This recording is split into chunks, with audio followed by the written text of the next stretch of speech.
มนุษย์ทุกคนบนโลกครับจะตรงกับสัตว์ประเภทใดประเภทหนึ่งใน4ประเภทนี้หมีโลมาหมาป่าและสิงโตหลังจากที่ทุกท่านฟังคลิปนี้จบท่านจะเริ่มรู้ว่าตัวเองเป็นไทป์ประเภทไหนและจะใช้ชีวิตอย่างไรให้เหมาะกับรูปแบบเขาเรียกว่าไทป์ของตัวเองนะครับเพียงทำตามนี้เราจะมีพลังเหลือไปตลอดวันเคล็ดลับบริหารพลังงานที่จะทำให้เรามีพลังไปทั้งวันครับ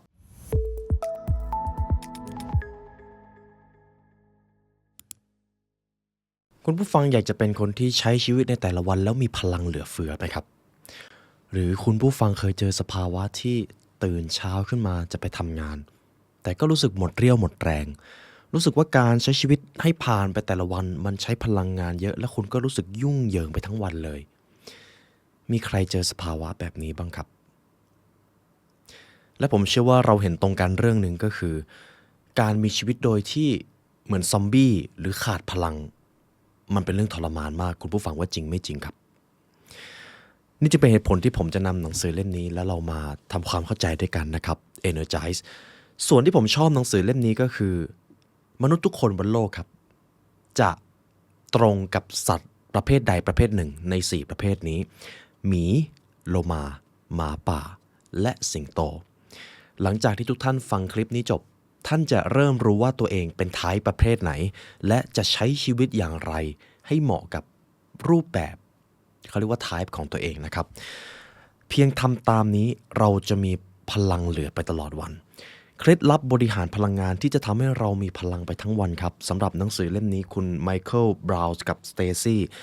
ได้สรุปเรื่องราวของพันธุกรรมมนุษย์และเชื่อมโยงกับนาฬิกาชีวภาพเรามาเริ่มกันครับเฟสแรกก็คือผมอยากให้คุณผู้ฟังถามคำถามกับตัวเองก่อนครับในแต่ละวันที่ผ่านมาท่านเคยพูดประโยคนี้หรือท่านเคยรู้สึกกับสภาวะเหล่านี้หรือไม่ From tired to energized ข้อที่1ฉันอยากรู้สึกมีชีวิตชีวามากกว่านี้มีใครรู้สึกแบบนี้ไหมครับข้อที่2ฉันอยากรู้สึกมีพลังมากกว่านี้ในแต่ละวันที่จะผ่านไปรู้สึกว่ามันใช้พลังเยอะเหลือเกินแล้วหมดวันก็อ่อนเปลี้ยเพลียแรงมีใครเจอสถานการณ์แบบนี้ไหมครับฉันหมดไฟและอยากหลุดจากสภาวะอันสุดแสนทรมานนี้เรื่องของการหมดไฟก็ไม่ใช่เรื่องตลกถูกต้องไหมครับมันเป็นสภาวะที่ทรมานมากมันก็เกี่ยวเนื่องมาจากการขาดพลังงานนั่นเองเมื่อเรานอนเคลื่อนไหวและกินอาหารสอดคล้องกับยีนหรือพันธุกรรมของเรา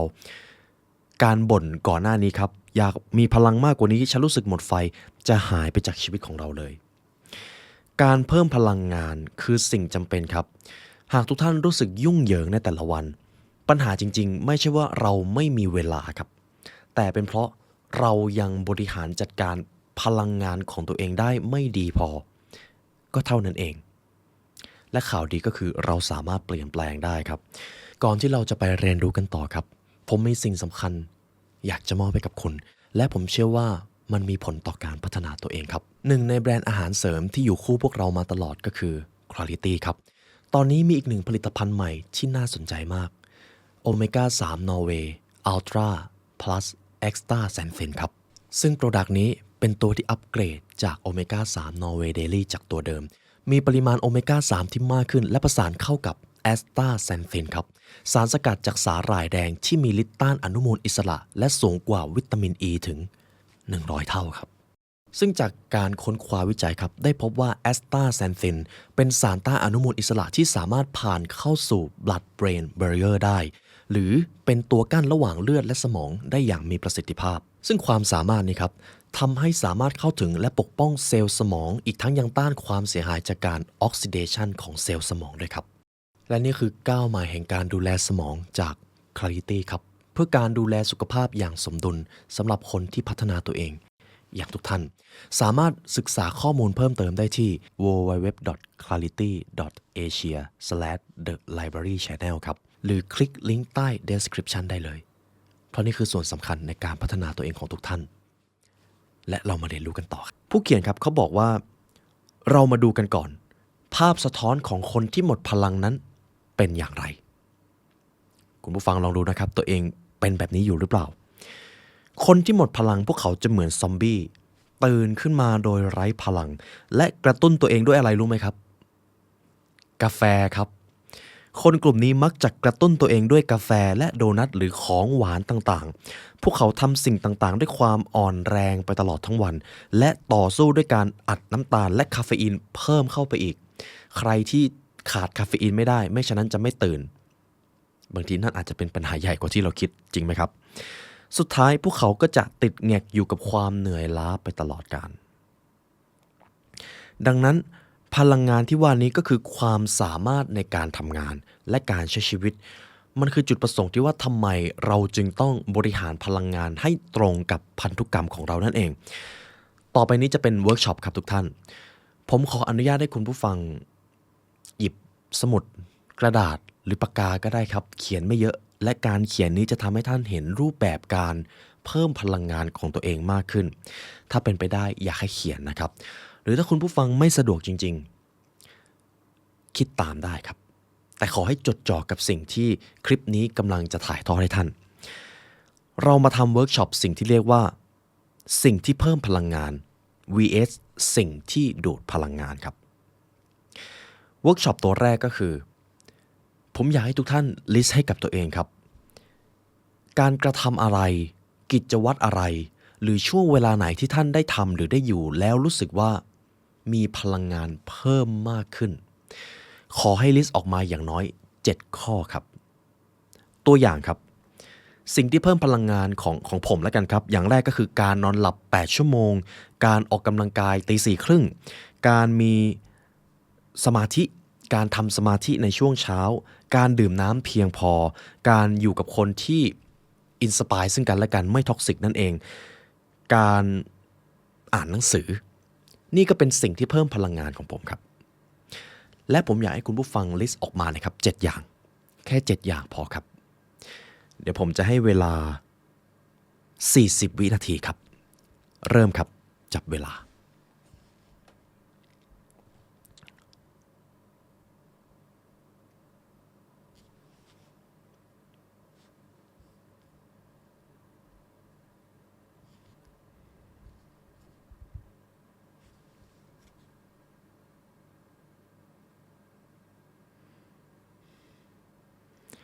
15วินาทีสุดท้ายครับ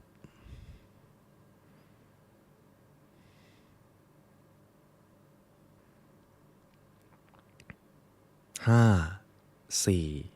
3 2 1เยี่ยมครับทุกท่าน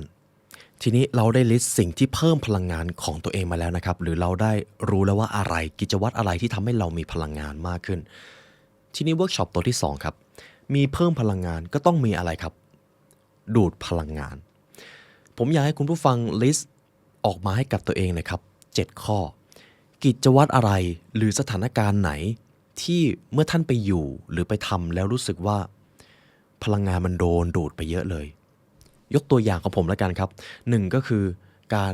ไม่ได้ทำกิจวัตรยามเช้าทั้งการออกกำลังกายการทำสมาธิ2การดื่มน้ำไม่เพียงพอ3การขาดการอ่านหนังสือในวันนั้น4การอยู่กับคนท็อกซิกหรือคิดลบแล้วกันครับสิ่งเหล่านี้จะดูดพลังงานจากตัวผมไปและคุณผู้ฟังล่ะครับอะไรคือสิ่งที่ดูดพลังงานของท่านออกมามากที่สุดเลยลิสต์ออกมา7ข้อครับผมให้30วินาทีจับเวลาครับ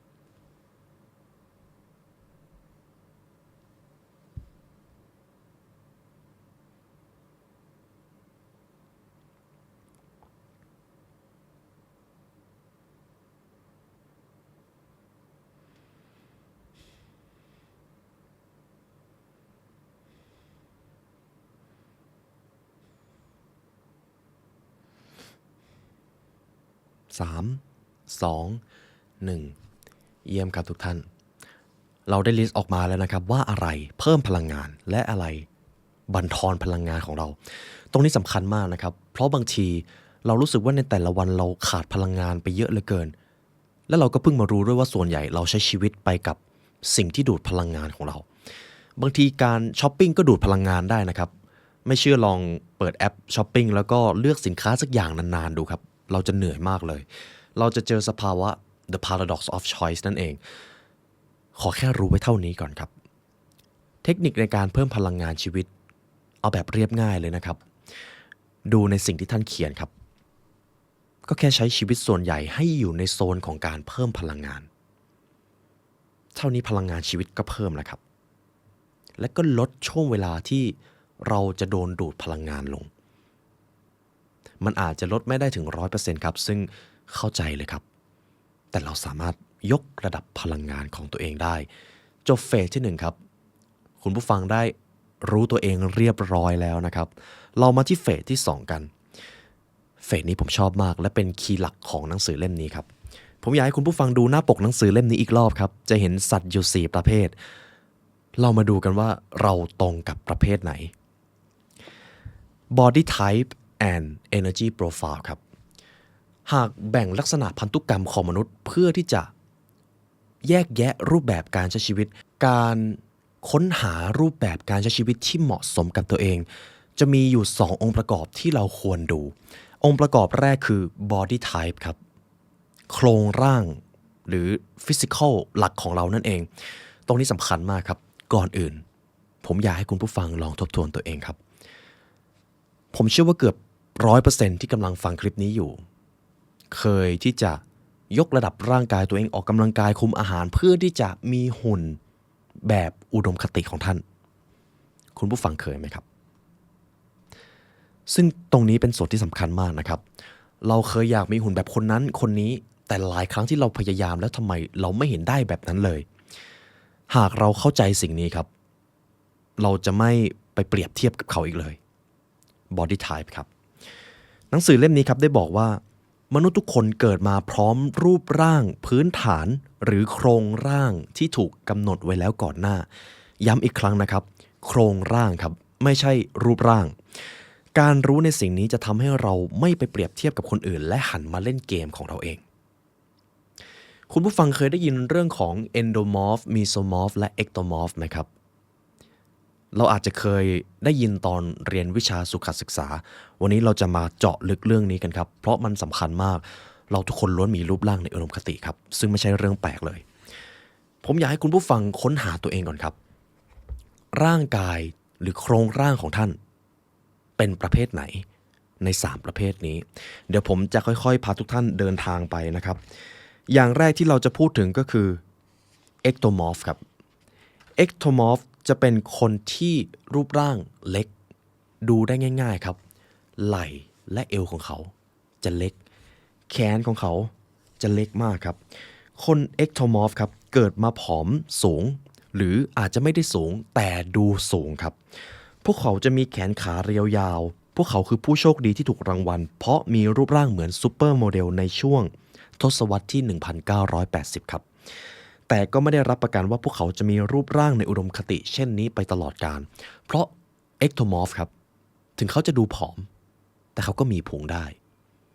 ผอมแบบลงพุงนั่นเองผมเชื่อว่าทุกท่านเข้าใจตรงนี้ดีครับต่อไปนี้คือคุณลักษณะจำนวนหนึ่งของ ectomorph ครับ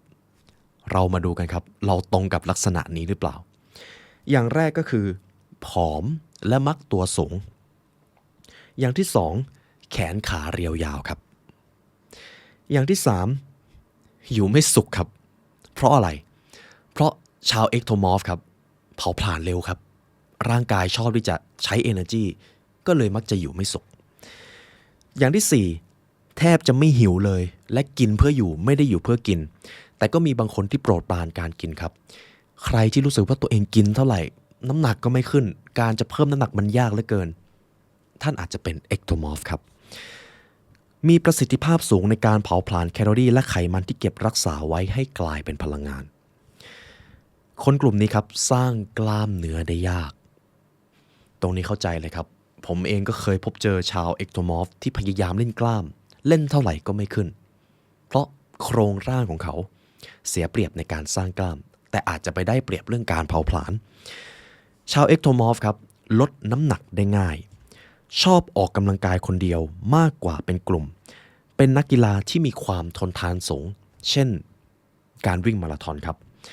และไม่มีความเสี่ยงที่จะเป็นโรคอ้วนหรือโรคใด โอกาสเป็นโรคน้อยนั่นเองครับคุณผู้ฟังเป็นเอ็กโทมอร์ฟหรือเปล่าครับ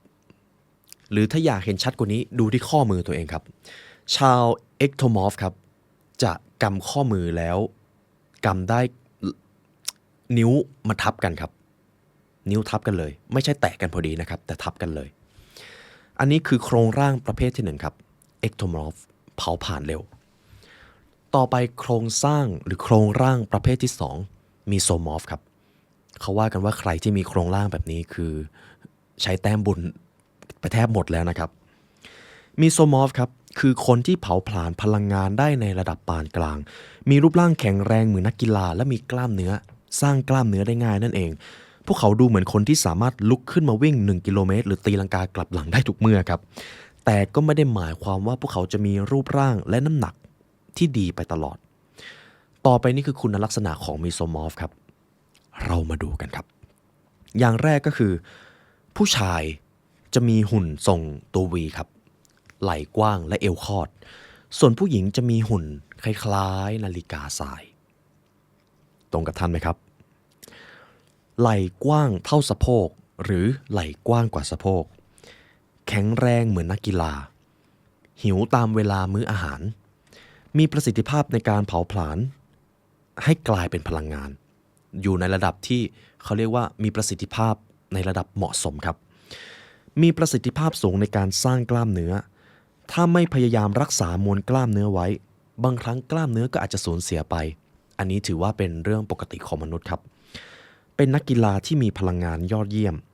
มีความเสี่ยงเกี่ยวกับระบบย่อยอาหารโรคความดันโลหิตสูงและโรคตับครับมีโซมอร์ฟมักจะเป็นปัญหาโรคตับครับเพราะอันนี้เดานะครับกล้ามเนื้อของเขาอาจจะสลายแล้วก็สร้างบ่อยตับก็เลยทำงานหนักในช่วงนั้นคนที่มีรูปร่างมีโซมอร์ฟครับเรามาดูที่ข้อมือกันครับคนที่มีหุ่นแบบมีโซมอร์ฟเวลากำข้อมือครับนิ้วจะแตะกันพอดีเลยเดี๋ยวผมกำของผมให้ดูแล้วกันครับคุณผู้ฟังจะได้เห็นง่ายๆนิ้วจะแตะกันได้พอดีครับมีใครเป็นมีโซมอร์ฟบ้างครับคนกลุ่มนี้ครับแรงเยอะครับไม่ใช่อะไรเอาล่ะครับเรามาดูประเภทที่3กัน endomorph endomorph ครับหรือที่คนไทยเรามักจะเรียกกันก็คือหุ่นหมีหน้ากอดนั่นเอง endomorph ครับอาจจะเรียกว่าเป็นคนที่เผาผลาญพลังงานได้ช้ามีแนวโน้มที่จะมีรูปร่างอวบโดยเฉพาะบริเวณสะโพกบั้นท้ายและก็พุงน้อยๆของเขานะครับเอนโดมอร์ฟต้องระมัดระวังไม่ให้น้ำหนักขึ้นด้วยการออกกำลังกายและคุมอาหารเพราะน้ำหนักเขาขึ้นได้ง่ายมากครับเรามาดูกันว่าคนกลุ่มเอนโดมอร์ฟมีลักษณะเด่นอย่างไรอย่างแรกครับผู้ชายจะมีหุ่นทรงกลมครับส่วนผู้หญิงจะมีหุ่นคล้ายๆลูกแพรไหล่แคบสะโพกกว้างแขนขาดูสั้นมีแนวโน้มน้อยที่จะเล่นกีฬาครับมักจะนอนแอ่งแม้งซะเป็นส่วนใหญ่แต่ถ้าเล่นกีฬาก็มักจะเล่นกีฬาที่ใช้แรง power lifting นั่นเองหิวตลอดเวลาครับไร้ประสิทธิภาพในการเผาผลาญแคลอรี่และเก็บพลังงานไว้เป็นไขมันชอบการออกกำลังกายที่ไม่ต้องใช้แรงมากหรืออาจจะไม่ออกกำลังกายเลยมีความเสี่ยงสูงที่จะเป็นโรคเกี่ยวกับระบบย่อยอาหารโรคความดันโลหิตโรคตับและ obesity ครับอันนี้อยากให้เอาไปแปลแทนนะครับไม่อยากพูดคำว่าอ้วนนี่คือ3รูปแบบของโครงร่างมนุษย์ครับคุณผู้ฟังอยู่ในกลุ่มโครงร่างไหนครับระหว่างที่ท่านคอมเมนต์ผมอยากให้ทุกท่านพิมพ์ให้หน่อยนะครับว่าท่านมีรูปร่างแบบไหนระหว่าง ectomorph mesomorph และ endomorph เพื่อที่เราจะเช็คประชากรกันนั่นเองครับทำไมเราถึงต้องเข้าใจสิ่งนี้และมันสำคัญอย่างไรย้อนกลับไปในตอนแรกครับเราอยากมีหุ่นแบบคนนั้นแบบคนนี้แต่มันอาจจะเป็นไปได้ยากมากหากโครงร่างของเราไม่เหมือนกับเขาสมมติคุณผู้ฟังอยากจะมีหุ่นแบบมีโซมอร์ฟแต่เผอิญครับโครงร่างของเราเป็นเอ็กโทมอร์ฟสร้างกล้ามได้ยากการพยายามดันด้นให้ได้แบบนั้นให้ได้แบบมีโซมอร์ฟมันจะเป็นการเสียเวลาครับแต่ถ้าเราใช้จุดเด่นที่เรามีถ้าเป็นเอ็กโทมอร์ฟครับร่างกายจะทนทานมากวิ่งไม่เหนื่อยวิ่งได้นานวิ่งมาราธอน เก็บเวลาได้ง่ายกว่าคนที่เป็นมีโซมอร์ฟด้วยเพราะทนทานนั่นเองการใช้จุดเด่นตรงนี้จะทำให้เราเข้าถึงศักยภาพสูงสุดของตัวเองครับอย่างเอนโดมอร์ฟครับจะเป็นคนที่แรงเยอะสามารถใช้แรงได้มากแล้วก็เป็นคนที่อบอุ่นครับน่ากอดนั่นก็เป็นจุดเด่นของเขาจักรวาลอาจจะมีเหตุผลบางอย่างที่สร้างความแตกต่างนี้ขึ้นมาก็ได้ครับดังนั้น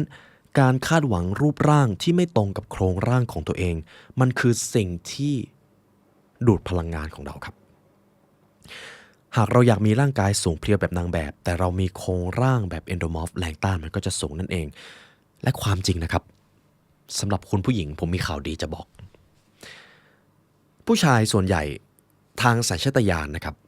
ไม่ได้ชอบหุ่นนางแบบไปซะทีเดียวเพราะสัญชาตญาณของผู้ชายชอบความอุดมสมบูรณ์ไม่ได้หมายความว่าจะต้องอ้วนท้วนนะครับความอุดมสมบูรณ์ในที่นี้คือความอวบอิ่มแต่ไม่ถึงขั้น obesity ไม่เชื่อลองไปถามคุณผู้ชายดูครับว่าชอบหุ่นแบบไหนกันเอาละครับอันนี้คือ body type นะครับเราแค่ปรับเปลี่ยนพฤติกรรมของเราให้เหมาะสมกับโครงร่างของตัวเองทีนี้ผมจะให้เคล็ดละกันครับว่าถ้าเรารู้โครงร่างของตัวเองแล้วไลฟ์สไตล์แบบไหนถึงจะเหมาะกับเราหากเราเป็นเอ็กโตมอร์ฟครับเผาผลาญเร็วกินเยอะๆครับและก็พยายามหาการออกกำลังกายที่มันเน้นความทนทานเป็นหลักและก็ไม่ต้องเครียดครับหากท่านพยายามเล่นกล้ามเท่าไหร่มันก็ไม่ขึ้นส่วนท่านที่เป็นมีโซมอร์ฟครับท่านอาจจะได้เปรียบนิดนึงเพราะจะทนทานก็ได้จะแรงเยอะก็ได้กล้ามก็ขึ้นง่ายถามว่าข้อเสียมีหรือไม่อาจจะเป็นข้อดีที่ไม่ได้เท่ากับเอ็กโตมอร์ฟแล้วกันครับความทนทานอาจจะไม่ได้แข็งแรงไม่ได้ทนทานเท่าเอ็กโตมอร์ฟแล้วก็อาจจะไม่ได้เป็นคนหน้ากอดเหมือนเอนโดมอร์ฟนั่นเองส่วนชาวเอนโดมอร์ฟครับการเผาผลาญอาจจะช้านิดนึงการควบคุมโภชนาการก็อาจจะต้องเน้นความเข้มงวดกว่าคนปกติมิฉะนั้นมันจะหลุดเรทนั่นเองครับกับอีกส่วนหนึ่งของเอนโดมอร์ฟครับกิจกรรมที่ออกแรงเยอะๆท่านจะได้เปรียบทีนี้คุณผู้ฟังก็อาจจะเกิดคำถามครับเราสามารถเป็นได้มากกว่าหนึ่งประเภทหรือเปล่าเพราะเราดูแล้วเราก็มีความเป็นมีโซมอร์ฟแล้วก็มีความเป็นเอนโดมอร์ฟอยู่ระดับหนึ่งคำตอบนะครับได้ครับไม่มีใครมีรูปร่างแบบไหนถึง 100% ครับเราอาจจะก้ำกึ่งระหว่างประเภทใดประเภทหนึ่งมันคือเรื่องปกติคนส่วนใหญ่ที่มีรูปร่างผสมผสานระหว่างเอ็กโทมอร์ฟกับมีโซมอร์ฟและเอนโดมอร์ฟกับมีโซมอร์ฟมนุษย์มีแนวโน้มมากขึ้นที่จะมีรูปร่างผสมนั่นเองครับอาจจะเป็นข่าวดีนะครับจบเรื่องของ body type เรามาดูส่วนต่อไปส่วนนี้ชอบครับส่วนแรกเราพูดถึงเรื่องของ physical ส่วนนี้เรามาพูดถึง emotional และก็ state กันครับสัตว์4ประเภทในแต่ละ energy profile ครับคุณมีบุคลิกตามเวลาชีวภาพประเภทใดผมขออนุญาตอ่านข้อมูลพอสังเขปนะครับบุคลิกภาพตามเวลาชีวภาพไม่ใช่แนวโน้มทางพันธุกรรมแต่เป็นระบบจำแนกประเภทที่บอกอะไรเกี่ยวกับเราได้มากขึ้นมันจะบอกเราว่าตัวเราตื่นตัวในช่วงเช้าหรือตื่นตัวในช่วงเย็นมนุษย์มีความแตกต่างกันครับหากท่านเจอผู้คนมากมายเราจะเห็นเลยว่าบางช่วงเวลาคนนี้เขาตื่นตัวมากเลยแต่เรากลับไม่ได้ตื่นตัวแต่พอถึงอีกช่วงเวลาหนึ่งเจ้าคนที่ตื่นตัวแทบจะสลบไปแล้วแต่เราเพิ่งมาตื่นตัวในช่วงเวลานั้นความลับในสิ่งนี้มันคืออะไร Energy Profile จะบอกทุกอย่างครับก่อนอื่นเลยครับผมอยากให้คุณผู้ฟังจำภาพนี้ไว้อีกครั้งหนึ่งนะครับหมีโลมาสิงโตและหมาป่าเรามาดูกันว่าคนใน4ประเภทนี้มีจุดเด่นและลักษณะอย่างไรประเภทแรกครับสิงโตครับคนที่มีบุคลิกแบบสิงโตคือนักล่าในช่วงก่อนฟ้าสางเหมือนสัตว์ประจำตัวของพวกเขาจะตื่นนอนพร้อมกับความหิวและเปลี่ยนไปด้วยพลังงานซึ่งจะคงอยู่ไปตลอดช่วงเช้าจนถึงช่วงบ่ายต้นๆแต่เมื่อถึงเวลา5 โมงเย็นเท่านั้นแหละครับคนประเภทสิงโตพลังงานจะตกหวบอย่างรวดเร็วเลยครับเหมือนกราฟหุ้นในช่วงต้มยำกุ้งเลยหากเขาต้องไปงานปาร์ตี้และเข้าสังคมในยามราตรีมันจะเป็นอะไรที่ยากมากสำหรับชาวสิงโตครับเพราะพวกเขาจะต้องกระตุ้นให้ตัวเองตื่นตัว สิงโตให้ความสำคัญกับสุขภาพมากๆครับตื่นเช้ามาออกกำลังกายสิงโตเลยครับพวกเขาจะออกกำลังกายอย่างเคร่งครัดชาวสิงโตครับจะไม่ยุ่งเกี่ยวกับยาเสพติดและก็ไม่ดื่มแอลกอฮอล์หรือถ้าดื่มก็อาจจะน้อยมากครับเขาจะเลือกอาหารที่ดีต่อสุขภาพในบรรดาบุคลิกตามเวลาชีวภาพทั้งหมดสิงโตมีค่า BMI หรือดัชนีมวลกายที่ต่ำที่สุดครับ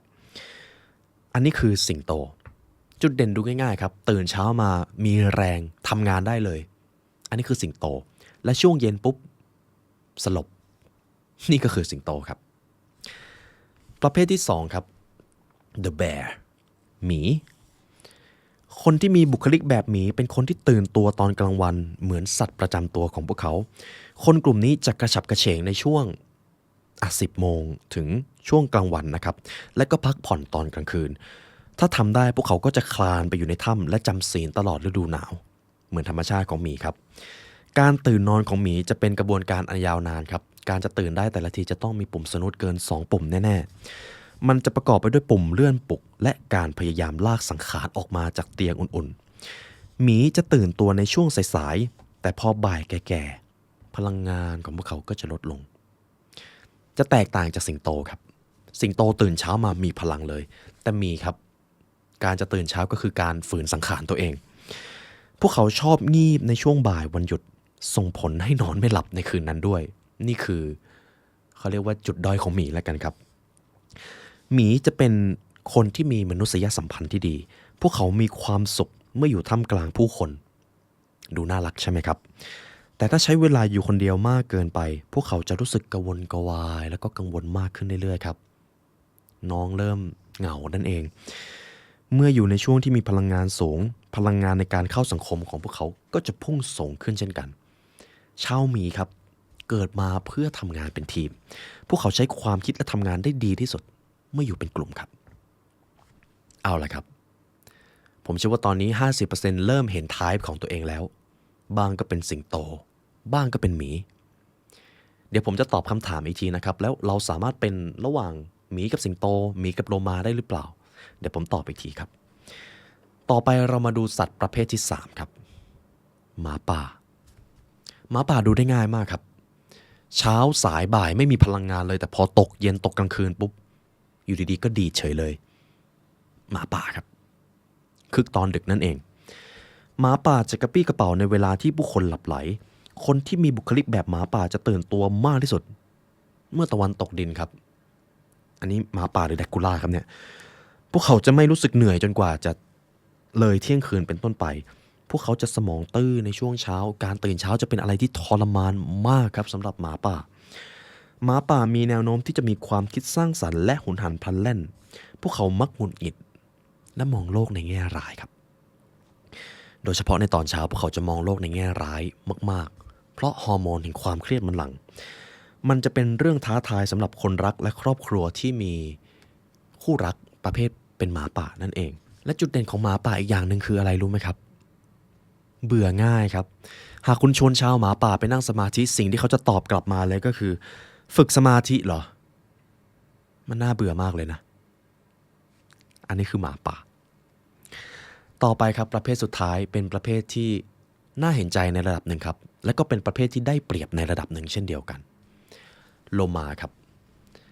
ธรรมชาติของปลาโลมาก็คือเวลาเขาจะหลับเขาจะปิดตาข้างเดียว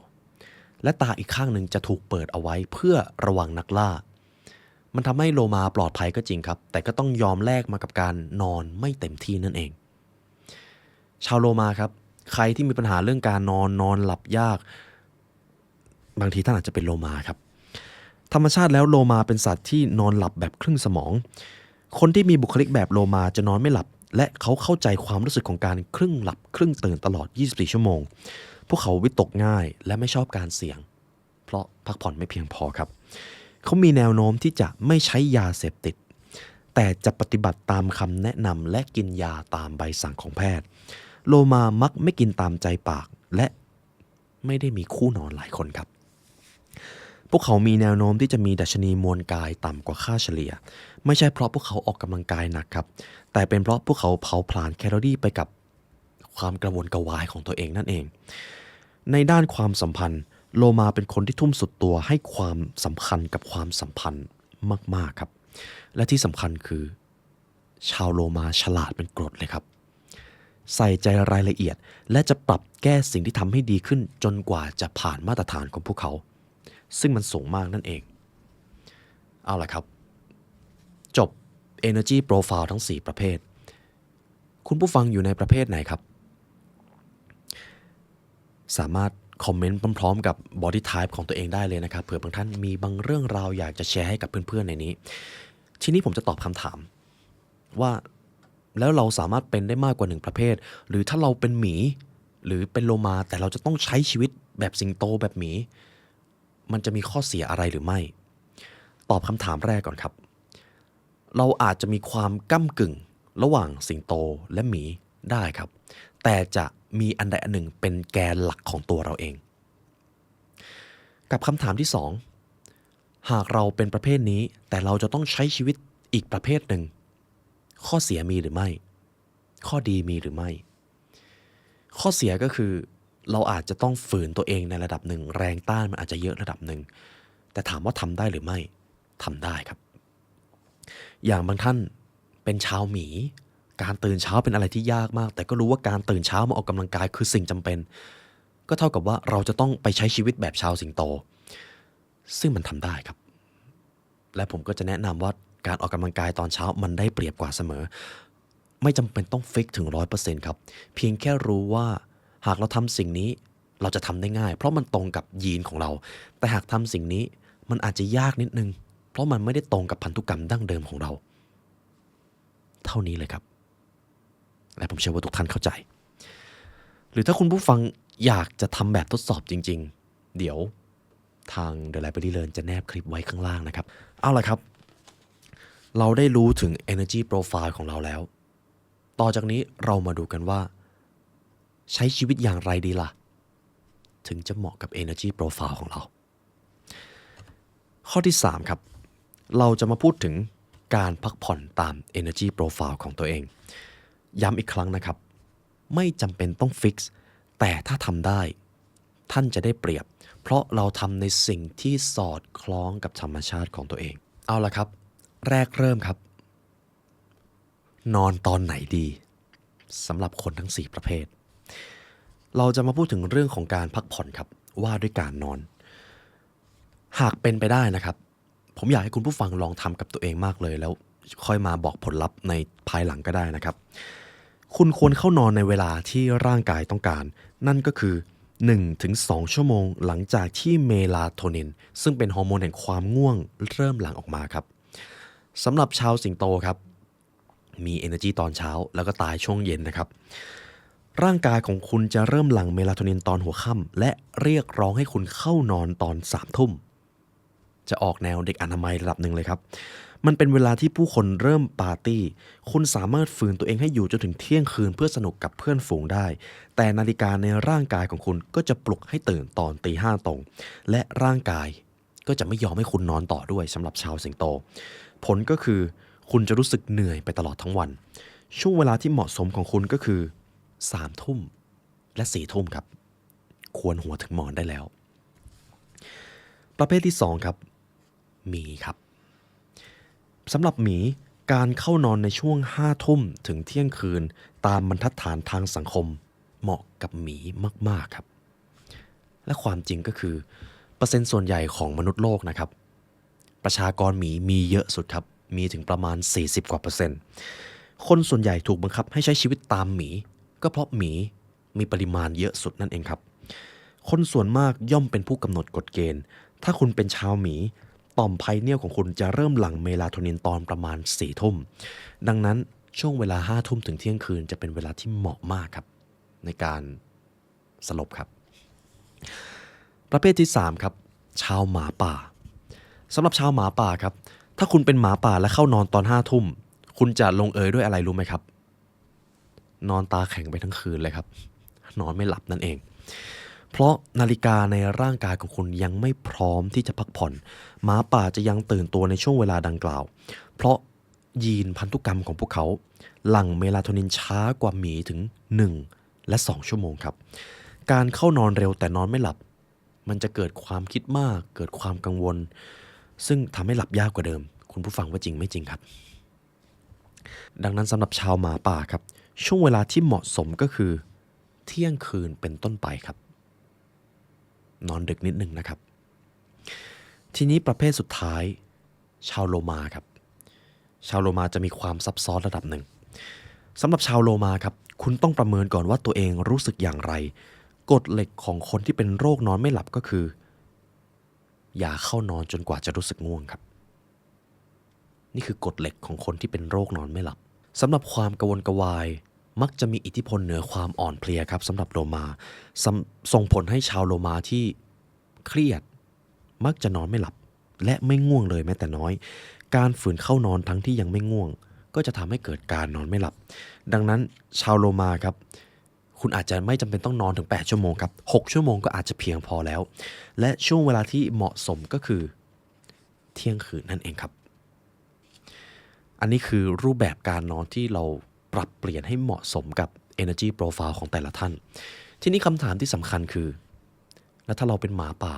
แต่เราต้องตื่นเช้าทำอย่างไรได้บ้างทำใจครับเราก็อาจจะต้องปรับเปลี่ยนเวลาที่ไม่ได้ตรงตามพันธุกรรมของเราในระดับหนึ่งแต่มันก็ไม่ได้ถึงขั้นคอขาดบาดตายครับเมื่อเราทำอะไรบ่อยๆเดี๋ยวร่างกายก็จะค่อยๆปรับตัวเองไม่ใช่เรื่องที่มีผลข้างเคียงร้ายแรงอะไรขนาดนั้นครับเพียงแค่ว่าถ้าทำได้มันก็สอดคล้องกับธรรมชาติของเราก็เท่านั้นเองเราได้พูดถึงเรื่องของการนอนไปเป็นที่เรียบร้อยนะครับต่อไปเราจะมาพูดถึง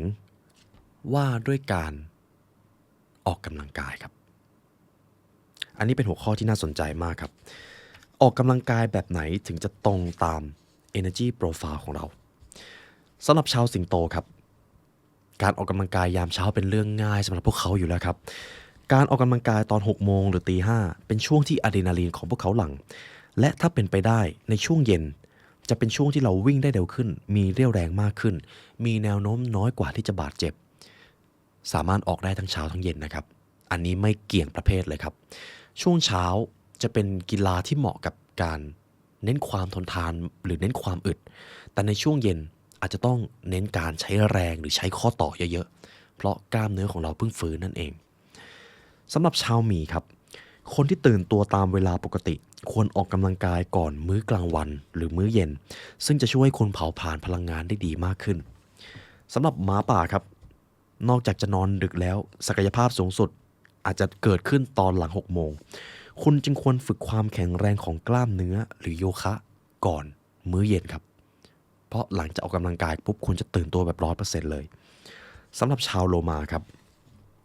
คนที่หลับตื่นสามารถออกกำลังกายตอน7โมงได้เพื่อปลุกให้ตัวเองกระปรี้กระเป๋า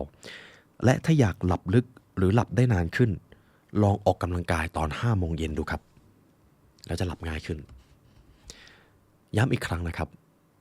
เราสามารถปรับเปลี่ยนและยืดหยุ่นได้ตามความเหมาะสมและกิจวัตรตามความจำเป็นคำถามก็คือแล้วการออกกำลังกายยามเช้าตอนตีห้าตอน6โมงจะเหมาะกับเราอยู่หรือไม่หนังสือเล่มนี้ได้เขียนไว้ครับไม่ว่าเราจะเป็นคนประเภทใดการออกกำลังกายยามเช้าจะทำให้เราได้เปรียบแทบทั้งสิ้นครับหากเราทำงาน9โมงช่วงเวลาที่เหมาะสมในการออกกำลังกายก็อาจจะเป็นตีห้าครึ่งหรือ6โมงถ้าฮาร์ดคอร์หน่อยก็ตื่นตีสี่ครึ่งแล้วก็มาวิ่งครับท่านอาจจะได้มาวิ่งกับผมด้วยนะครับเพราะมันเช้ามากหรือถ้าหากเรารู้สึกว่าโอ้โหการออกกำลังกายยามเช้ามันแรงต้านมันเยอะจริงๆอ่ะอย่างน้อยแหละกันครับช่วงเย็น5โมง6โมงออกสักนิดก็ยังดีครับเพราะคนที่ได้ผลประโยชน์มากที่สุดก็คือตัวเราเองทีนี้ต่อไปครับนอนไปแล้วออกกำลังกายไปแล้วอีกตัวหนึ่งคืออะไรครับอาหารครับว่าด้วยการกินเปรียบเทียบแบบนี้ครับการนอนคือการชาร์จแบตการเคลื่อนไหวคือการทำให้แบตทนทานส่วนการกินก็คือการเติมเชื้อเพลิงที่จะทำให้เรารักษาแบตให้ใช้งานได้นานขึ้นไปอีกซึ่งเรื่องของอาหารมันเป็นเรื่องที่มีเทคนิคเยอะมากครับแต่ผมจะเอามาแค่กฎ5ข้อพอซึ่งไม่ว่าท่านจะเป็น type สัตว์ประเภทไหนก็เอากฎ5ข้อนี้ไปใช้ได้แท้ทั้งสิ้นอย่างแรกครับจดแคลอรี่ครับจดอาหารที่ท่านกินในแต่ละวันนั่นเองผมไม่ได้พกโทรศัพท์ติดตัวผมแนะนำนะครับโทรศัพท์ของท่านโหลดแอปพลิเคชันอะไรก็ได้ครับที่มันสามารถ track แคลอรี่อาหารได้เพราะถ้าเราไม่ track เราจะไม่รู้เลยว่าเรารับเชื้อเพลิงอะไรเข้ามาแล้วมันก็จะเจอปัญหากินเท่าไหร่น้ำหนักก็ไม่ขึ้นกินนิดหน่อยน้ำหนักพุ่งพรวดแล้วต้นเหตุจริงๆอาจจะเป็นเพราะเราไม่รู้ว่าเรากินอะไรเข้าไปบ้างการจดจะแก้ปัญหาตรงนี้ครับอันนี้คือกฎข้อที่1ซึ่งอันนี้ผมเองก็ให้ทางผู้ร่วมงาน The Library Learn ทำทุกคนนะครับแล้วมันเป็นเรื่องที่สนุกมากครับเวลากินอะไรก็เอามาแชร์กันจดแล้วก็มาเช็คแคลอรี่กันมันคือการพัฒนาตัวเองในรูปแบบกลุ่มนั่นเองกฎข้อที่2ครับอย่าเพิ่งไปข้อที่3ถ้ายังไม่ได้เริ่มข้อที่1ครับจดก่อนครับลองเริ่มหยิบโทรศัพท์มาเลยก็ได้ครับแล้วก็โหลดแอปสำหรับจดอาหารของท่านกฎข้อที่3วางแผนการกินในแต่ละวันครับมื้อเช้าจะกินอะไรหรือถ้าท่าน IF มื้อเที่ยงจะกินอะไรมื้อบ่ายมีของว่างหรือไม่และมื้อเย็นจะเตรียมอะไรไว้ให้ตัวเองกินการเตรียมอาหารในแต่ละวันนี่ครับจะทำให้ชีวิตการกินของท่านง่ายขึ้นมากอย่างแรกเลยคือไม่ต้องมาเลือกและอย่างที่2เราจะคาดเดาได้ว่า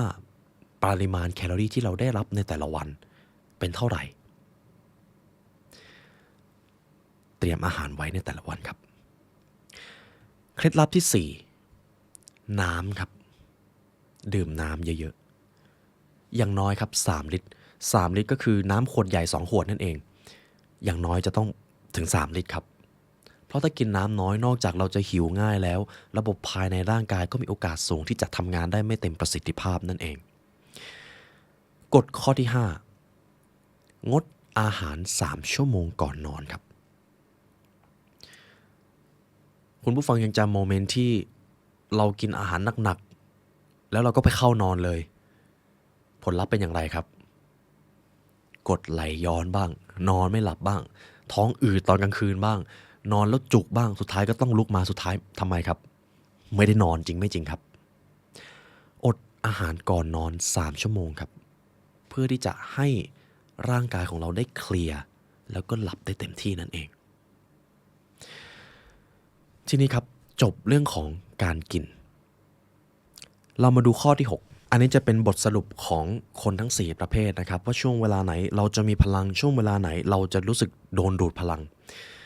ผมอยากให้คุณผู้ฟังคิดภาพตามนี้นะครับสิงโตครับบุคลิกภาพของเขาจะเป็นแบบนี้มีความรับผิดชอบสูงทะเยอทะยานรักสันโดษและมองโลกในแง่ดีครับอันนี้คือลักษณะนิสัยของชาวสิงโต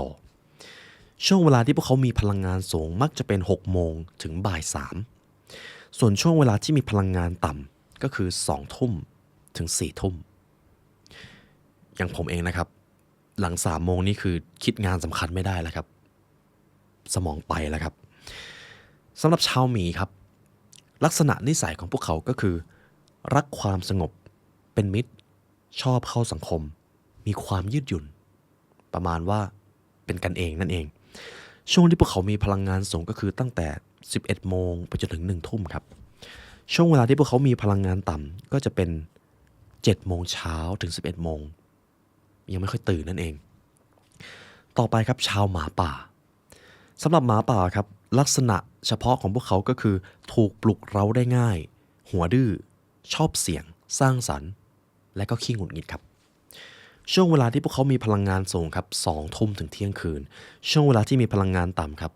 เดาได้ไม่ยากครับช่วงที่ทุกคนกำลังตื่นกันอยู่นั่นเอง8โมงถึงบ่าย3และประเภทสุดท้ายครับชาวโลมาครับจุดเด่นของพวกเขาก็คือขี้กังวลฉลาดซื่อสัตย์